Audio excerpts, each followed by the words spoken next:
रात्र 39वी. सारी प्रेमाने नंदा. श्यामच्या गोष्टीस सुरुवात झाली होती. दूर कुत्री भुंकत होती. वडार लोक उतरले होते. त्यांची ती कुत्री होती. सकुमावशी रात्रंदिवस माझ्या आईची शुश्रूषा करीत होती. ती जणू उपजत शुश्रूषा कशी करावी याचे ज्ञान घेऊन आली होती. जन्मजात परिचारिका ती होती. आईला स्वच्छ असे अंथरूण तिने घातले. स्वतःच्या अंथरुणावरची चादर तिने आईखाली घातली. उषाला स्वच्छ उशी दिली. एका वाटीत खाली राख घालून थुंकी टाकण्यासाठी ती आईजवळ ठेवून दिली. तिच्यावर फळीचा तुकडा झाकण ठेवला. दररोज ती वाटी मावशी स्वच्छ करीत असे. दार लावून दर दिवशी आईचे अंग नीट कडक पाण्यात टॉवेल भिजवून तो पिळून त्याने पुसून काढी. तिने बरोबर थर्मामीटर आणले होते. ताप बरोबर पाही. ताप कधीही वाढू लागला तर कॉलन वॉटरची पट्टी कपाळावर ठेवी.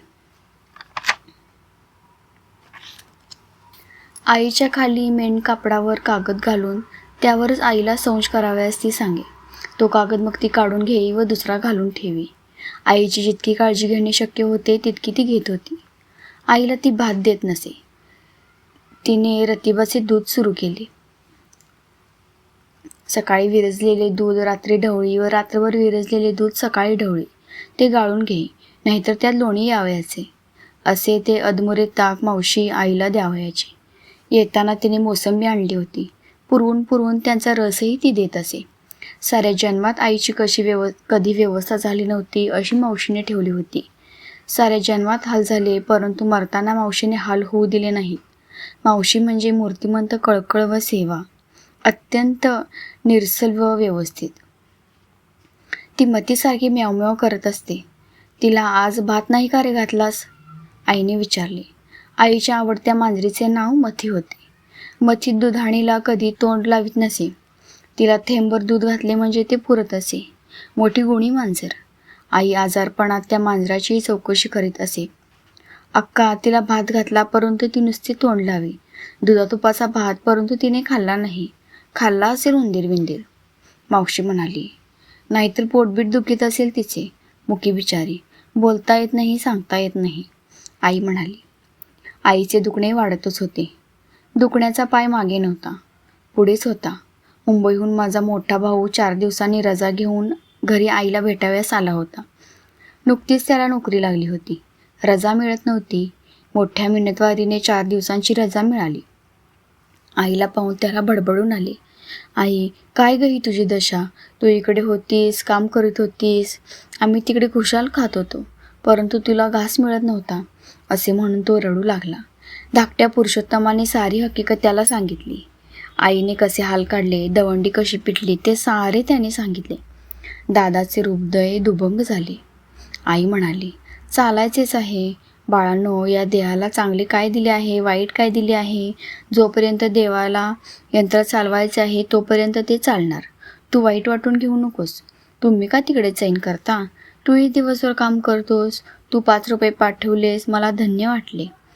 तू 19 रुपयातून त्यांना 5 रुपये पाठवलेस, खरंच मुठभर वास मला चढले.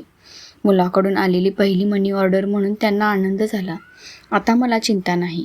तुम्हाला तयार करणे एवढेच माझे काम. तुम्ही गुणी निघालात, चांगले झाले. तुम्हाला पैसे मिळोत वा न मिळोत, तुमच्याजवळ गुणांची संपत्ती आहे. आता मला काळजी नाही. आई जणू निर्वाणीरव करत होती. आई, मी इथे तुझ्याजवळ राहू का? काय करायची ती नोकरी? आईची सेवा हातून होत नसेल तर कशाला नोकरी? आई, मला नोकरीची हाव नाही, खरोखरच नाही. तुझ्या पायांच्या सेवेपेक्षा वरिष्ठांचे बूट मला पूज्य नाहीत. तुझे पाय, तुझी सेवा, यातच माझे कल्याण, यातच माझे भाग्य, माझे मोक्ष, माझे सारे काही यातच आहे. आई, तू सांगशील तसे मी करीन. राजीनामा मी लिहून आणला आहे. देऊ का पाठवून? दादा गहिवरून बोलत होता. आई विचार करून हळूच म्हणाली, गजू, सध्या सकुमावशी येते आहे. नोकरी आधीच मिळत नाही. मिळाली आहे मुश्किलीने तर ती ठेव. त्यांना 5 रुपये पाठवीत जा.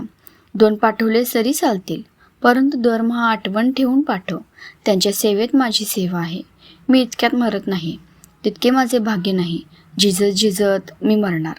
फारच अधिक वाटले तर पुन्हा तुला बोलवून घेईन हो बाळ. दादा परत मुंबईत जाव्यास निघाला.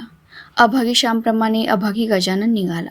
आईचे हे शेवटचे दर्शन अशी त्याला कल्पनाही नव्हती. आईच्या पायांवर त्याने डोके ठेवले.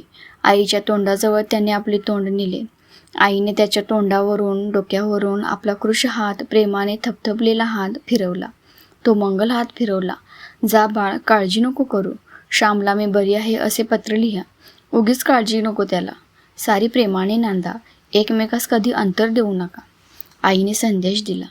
जड अंतकरणाने दादा गेला. कर्तव्य म्हणून गेला. संसार करणे मोठे कठीण हेच खरे.